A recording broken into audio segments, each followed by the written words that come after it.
நிலநடுக்கத்தால் நிலை குலைந்துள்ள நேபாள தலைநகர் காத்மாண்டுவில் மீட்பு பணிகள் தீவிரமாக நடைபெற்று வருகின்றன. இதுகுறித்து காத்மாண்டுவில் இருக்கும் நமது செய்தியாளர் சஞ்சீவியிடம் நேரலையில் தகவல்களை கேட்கலாம்.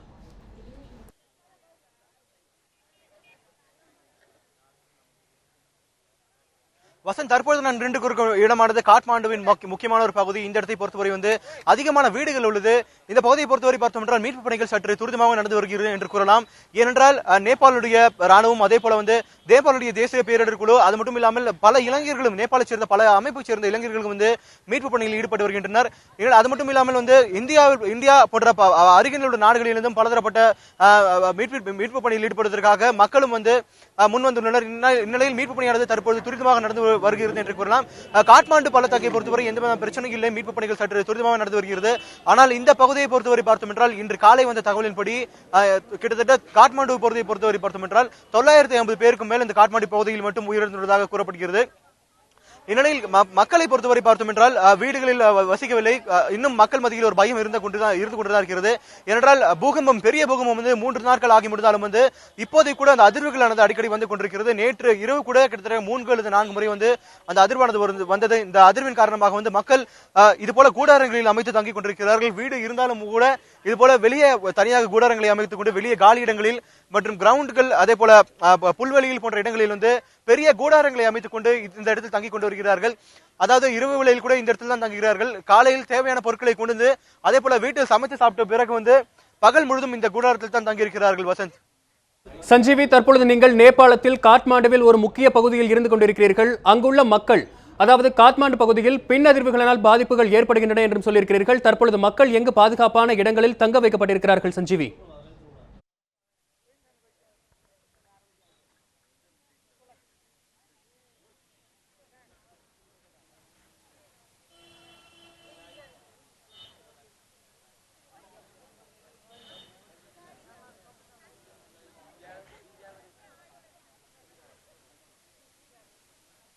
வசந்த், நான் ஏற்கனவே கூறியது போல இந்த பகுதியில் உள்ள மக்கள் அனைவரும் வீடு கொண்டவர்கள், வீடு இல்லாதவர்கள் கிடையாது.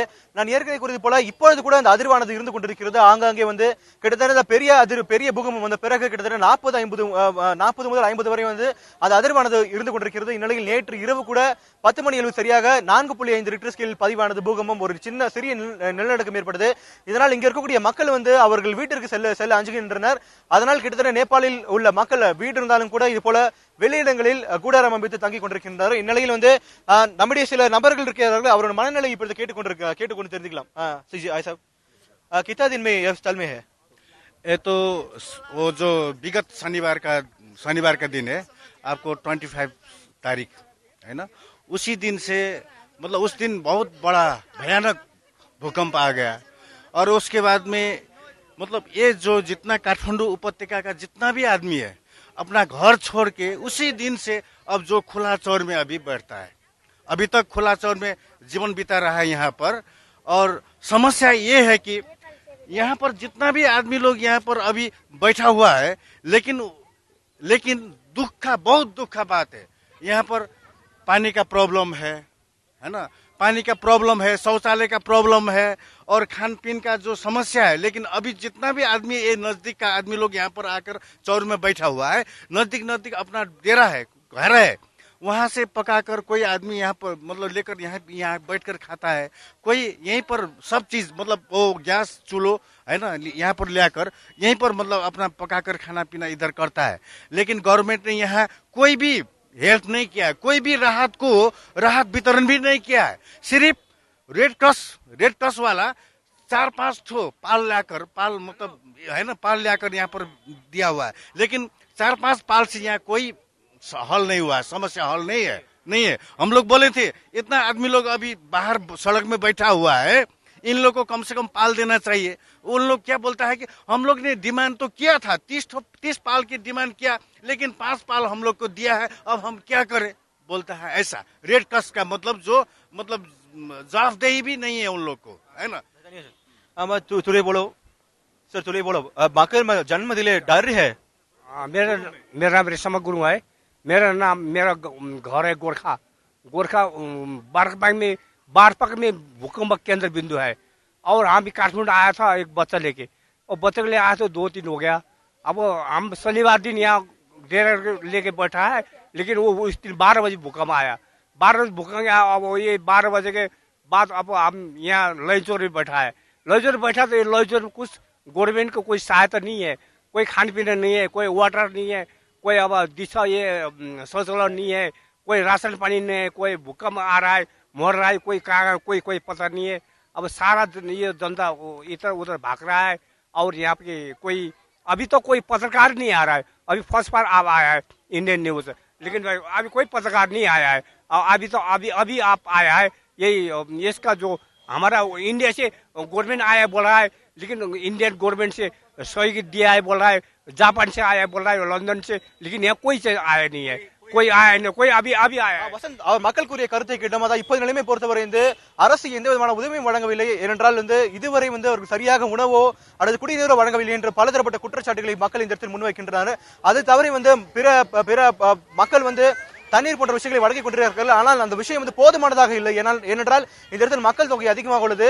ஆனால் இவர்கள் கொண்டு வரும் தண்ணீரோ உணவோ இவர்களுக்கு போதுமானது இல்லை என்று பலதரப்பட்ட குற்றச்சாட்டை மக்கள் இந்த இடத்தில் முன்வைக்கிறார்கள். வசந்த், காத்மாண்டுவில் ஒரு முக்கிய பகுதியில் அங்கு மக்கள் அனைவரும் அங்கு தஞ்சமடைந்திருக்கிறார்கள். அதாவது இப்பொழுது காத்மாண்டை பொறுத்தவரையில் நேபாள அரசு அவர்களுக்கு எந்த ஒரு அடிப்படை வசதிகளும் செய்து தரப்படவில்லை என்று அந்த மக்கள் கூறுகிறார்கள். தங்களுக்கு தேவையான நிவாரணப் பொருட்களும் இன்னும் சேரவில்லை என்றே அந்த மக்கள் தங்கள் கருத்துக்களை பதிவு செய்கிறார்கள். குறிப்பாக நமது இந்தியாவிலிருந்து அங்கு உதவிகள் செய்யப்பட்டதாக நமது அரசு சொல்லியிருக்கிறது. அதாவது உத்தரப்பிரதேசத்திலிருந்து பல நிவாரணப் பொருட்கள், மருந்து பொருட்கள் அங்கு சென்று அடைந்ததாக இன்று காலையில் நாம் செய்தியில் பார்த்தோம். அதேபோல் மலை கிராமங்களுக்கும் ராணுவம் இன்னும் தொடர்பு கொள்ள முடியாத ஒரு நிலைதான் ஏற்பட்டிருக்கிறது. அங்கு இடிபாடுகளில் சிக்கியிருப்பவர்களை மீட்பு குழு இன்னும் மீட்க முடியவில்லை என்றும் ஒரு செய்தியை நாம் பார்க்கிறோம். இது என்ன நிலை சஞ்சீவி? இந்த நிலை பற்றி விளக்குங்கள்.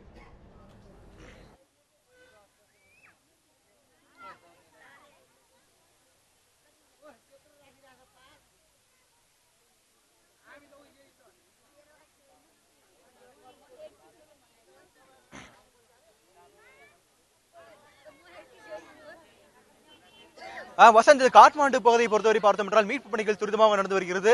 ஆனால் ஆபத்து காட்மாண்டுவை தவிர வெளியில் பல கிராமங்கள் உள்ளது. குறிப்பாக பார்த்தோம் என்றால் நேபாளத்தில் உள்ள 12 மாவட்டங்களில் பூகம்பம் பெரிதாக பாதிக்கப்பட்டுள்ளது.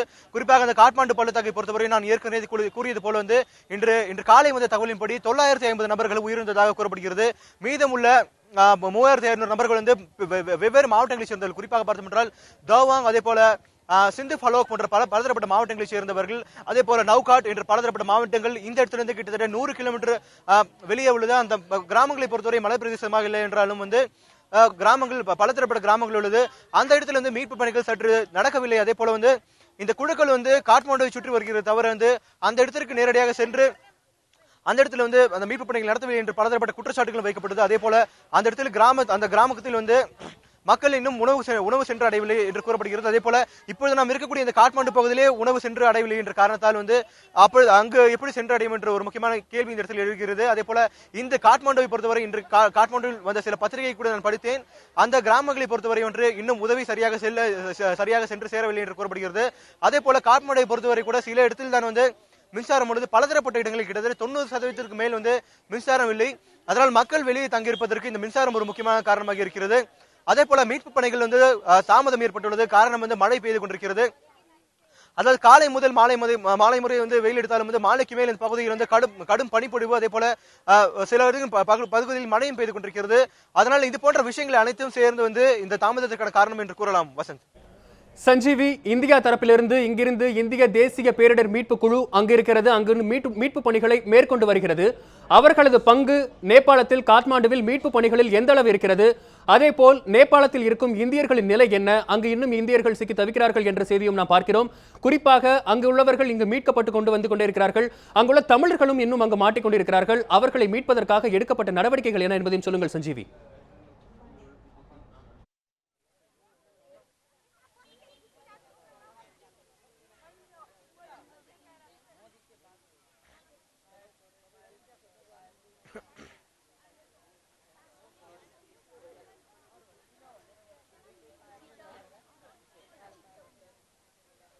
கண்டிப்பாக வசந்த் மீட்பு பணிகளை பொறுத்தவரை நான் ஏற்கனவே கொடுப்போம் இந்த காட்மாண்டு பகுதியை பொறுத்தவரை பிரச்சனை எதுவும் இல்லை. அதே போல இந்தியாவிலிருந்து தேசிய பேரிடர் மீட்பு குழு சிறப்பு குழு இந்த இடத்துல முதல் நாளை வந்து சேர்ந்தது. அதை காட்மாண்டு பகுதியை பொறுத்தவரை 2 குழுக்கள் மொத்தமாக 7 குழுக்கள் இந்தியாவில் வந்து அதில் 2 குழுக்கள் வந்து காட்மாண்டுவில் பணியில் மேற்கொண்டிருக்கிறது. அதாவது நேபாளுடைய அந்த ராணுவத்தோடு சேர்ந்து தனது பணியை மேற்கொண்டு வருகிறது. குறிப்பாக இந்த பகுதியை பொறுத்தவரை கிட்டத்தட்ட இந்த காட்மாண்டு பகுதியை பொறுத்தவரை 70க்கும் மேற்பட்ட தேசிய பேரிடர் மீட்பு குழுவினர் வந்து இந்த மீட்பு பணியில் ஈடுபட்டு வருகின்றனர். அது மட்டும் இல்லாமல் இந்தியாவிலிருந்து பலதரப்பட்ட தன்னார்வலர்களும் வந்து இந்த மீட்பு பணியில் ஈடுபட்டு வருகின்றனர். இதில் நாம் பார்க்க வேண்டிய விஷயம் என்னவென்றால் இந்த ஏப்ரல் மாதம் என்ற காரணத்தில் வந்து உலகின் பலதரப்பட்ட பகுதிகளிலிருந்தும் இந்த இடத்துக்கு வந்து டூரிசம் அதாவது சுற்றுப்பயணத்திற்காக பலதரப்பட்ட வெளிநாட்டு பயணிகளும் இந்த இடத்திற்கு வந்துள்ளனர். அவர்களுக்கும் வந்து சரியான விமானம் கிடைக்கவில்லை. நான் ஏற்கனவே அதாவது இந்த தினமை பொறுத்தவரை இந்தியாவிற்கு குறிப்பாக டெல்லிக்கே விமானம் கிடைக்கவில்லை என்று கூறப்படும் நிலையில் வெளிநாட்டிற்கு எப்படி விமானம் கிடைக்கும் என்ற கேள்வி எல்லாம் இந்த விமான தாமதம் காரணம் வந்து பல நாடுகளில் குறிப்பாக பார்த்தோம் என்றால் பல ஐரோப்பிய நாடுகளில் கூட மீட்பிற்கு வந்த விமானங்கள் இந்த இடத்தில் வந்து கொண்டிருக்கிறது. காட்மாண்டு விமானத்தை பொறுத்தவரை விமான நிலையம் மிகவும் சிறியது. இந்த காரணத்தால் வந்து இந்த மீட்பிற்காக வந்து வரும் விமானத்திற்கு மட்டுமே இடம் உள்ளதே தவிர வேறு சிவில் ஏவியேஷன் அதாவது தனியார் விமானங்களுக்கு இடம் இல்லை. அது ஒரு முக்கியமான காரணமாக கூறப்படுகிறது. அதே போல இந்த வானிலையும் ஒரு முக்கியமான காரணம். அதாவது ஆங்காங்கே மழை பெய்து கொண்டிருக்கிறது. மழை எப்பொழுது வருகிறது தெரியவில்லை. இது போல பலதரப்பட்ட காரணங்கள் இந்த தாமதத்திற்கு காரணம் என்று கூறலாம். அதே போல வந்து நீங்கள் கூறியது போல இந்த தேசிய பேரிடர் மீட்பு குழு வந்து இந்த இடத்தில் குறிப்பாக காட்மாண்டு பகுதியில் வந்து 2 குழுக்கள் உள்ளது. அதை மீதமுள்ள குழுக்கள் வந்து வெவ்வேறு மாவட்டங்களில் வந்து அந்த மீட்பு பணியில் ஈடுபட்டிருக்கிறது. அதே போல நேற்று வந்து நான் தனியாக அதாவது நேபாளுடைய இந்திய தூதருடன் பேசும்போது பலதரப்பட்ட தகவலை முன்வைத்தார். இதுவரை வந்து இந்தியாவிலிருந்து நேபாளத்திலிருந்து கிட்டத்தட்ட 2000க்கும் மேற்பட்ட இந்தியர் வந்து சரியாக பாதுகாப்பாக மீண்டும் இந்தியாவுக்கு திரும்பிவிட்டதாக கூறினார். அதே போல இப்போது நிலைமை பொறுத்தவரை பார்த்தோம் என்றால் நேற்று இரவு வரை வந்து அந்த விமான நிலையத்தில் கூட பல ஆயிரக்கணக்கான மக்கள் காத்துக் கொண்டிருந்தனர். ஆனால் இன்று காலை முதல் அதாவது இந்தியாவிலிருந்து இங்கு வரக்கூடிய விமானத்தின் எண்ணிக்கை அதிகமாகப்பட்டது என்று கூறப்படுகிறது. ஏனென்றால் மீட்பிற்கு வந்த விமானம் அனைத்து மீண்டும் சென்று விட்டது. கொண்டு வரக்கூடிய அந்த சாமான்களை கொண்டு மீண்டும் திரும்பி சென்றுவிட்டதாக கூறப்படுகிறது. அதனால் இன்னும் ஓரிரு நாட்களிலிருந்து விமானம் என்பது முழுதாக சரியாகிவிடும். விமான நிலையத்திற்கு சராசரியாக அனைத்து விமானம் வந்து செல்லும் என்று கூறப்படுகிறது. வசந்த். சஞ்சீவி, தற்போது காட்மாண்டில் நேபாளத்தில் காட்மாண்டு மற்றும் பிற பகுதிகளில் எத்தனை இந்தியர்கள் இருக்கிறார்கள், குறிப்பாக எத்தனை தமிழர்கள் இருக்கிறார்கள் என்பது பற்றிய ஏதேனும் தகவல் கிடைத்திருக்கிறதா சஞ்சீவி?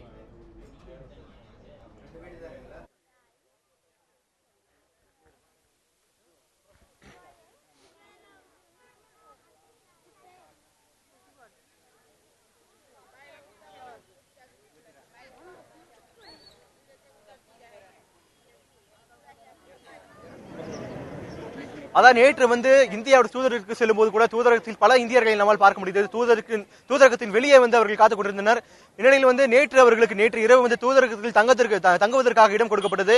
இந்நிலையில் இன்று அவர்கள் இந்தியாவை சென்று அடைவார்கள் என்று நேற்றே கூறப்பட்டது. தூதரிடம் பலதரப்பட்ட கேள்விகள் கேட்கும்போது கூட இது போல மீட்பிற்காக இந்தியாவிலிருந்து வரும் விமானத்தில் வந்து மீண்டும் மீட்பு பொருட்களை ஏற்றிக்கொண்டு மீண்டும் அவர்களை அதாவது இங்க இருக்கக்கூடிய இந்தியர்களை அதே மீட்பு விமானத்தில் அவர்களை மீண்டும் இந்தியாவுக்கு அனுப்புவதாக கூறினார். அதுவரை பார்த்தோம் என்றால் இப்போது வரை கிட்டத்தட்ட 2500க்கும் மேற்பட்ட இந்தியர்கள் தற்பொழுது மீட்கப்பட்டு பத்திரமாக அந்த மீட்பு விமானத்திலேயே இந்தியாவிற்கு அனுப்பப்பட்டுள்ளனர். அது மட்டும் இல்லாமல் இப்பொழுது இந்த இடத்தில் இருக்கும் இந்தியர்கள் வந்து தனியாக அதாவது தூதரகத்திற்கு சென்றாலே போதும், அதாவது தூதரகத்துக்கு சென்றாலே அங்கிருந்து தங்குவதற்கு இடம் கொடுக்கப்பட்டுள்ளது. அதே போல உணவு வழங்கப்பட்டிருக்கிறது. அதனால் மட்டும் வந்து இப்பொழுது வந்து தனியாக கமர்ஷியல் ஃபிளைட்ஸ் அதாவது தனியார் விமானங்களும் அதிகமாக உள்ளது. நேற்றைய தினத்தை பொறுத்தவரை நான் ஏற்கனவே கூறியது போல வந்து அந்த விமானத்தின் இயக்கம் என்பது மிக குறைவாக இருந்தது. ஆனால் இன்றைய நிலைமை பொறுத்தவரை இன்றிலிருந்து விமானம் மீண்டும் சராசரியாக தொடங்கிவிட்டது.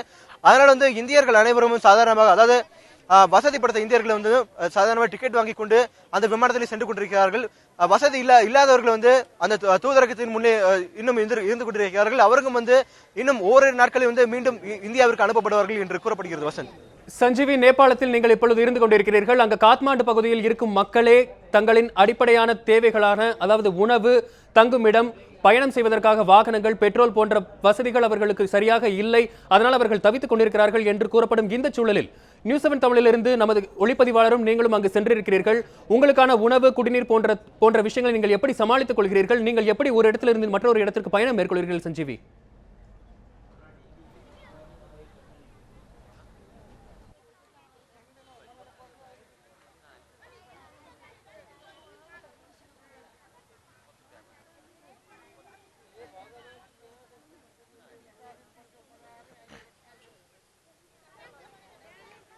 கண்டிப்பாக வசந்த், இதை பற்றி நானே கூறலாம் என்று இருந்தேன். அதாவது இந்த பெட்ரோல் டீசல் போன்ற விஷயங்களுக்கு தட்டுப்பாடு மிகவும் அதிகமாக உள்ளது. கிட்டத்தட்ட ஒவ்வொரு பெட்ரோல் பங்கிலும் பார்த்தோம் என்றால் நூற்றுக்கணக்கான வாகனங்கள் பெட்ரோல் டீசல் போடுவதற்காக நின்று கொண்டிருக்கிறது.